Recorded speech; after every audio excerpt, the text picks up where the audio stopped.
اعوذ بالله من الشیطان الرجیم. بسم الله الرحمن الرحیم.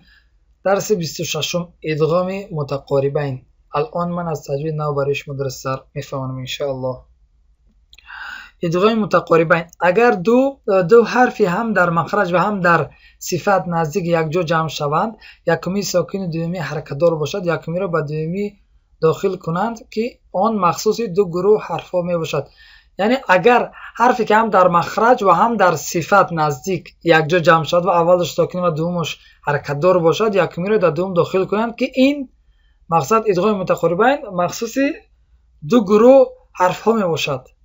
یعنی اول گروه اول لام و را، مثال وقتی که لام ساکن باشد، بعد حرف لام حرف را آید، را حرکت دارد، در اینجا لامی ساکن را با رای حرکت دار دخول میکنند و لامی ساکن خوانده نمیشد و را با تشدید خوانده میشد. یعنی قر ربی قر ربی.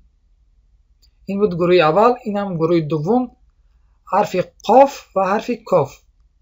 یعنی قاف ساکن است، بعد از حرف قاف حرف کاف حرکت دارد، در اینجا چی می شود؟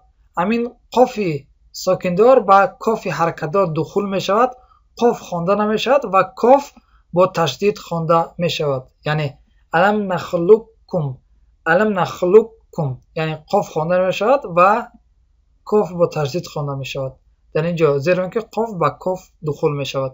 و در اینجا لام خوانده نمی شود، را با تشدید خوانده می شود، زیرا اینکه لام با را دخول می شود، لام خوانده نمی شود، را با تشدید خوانده می شود.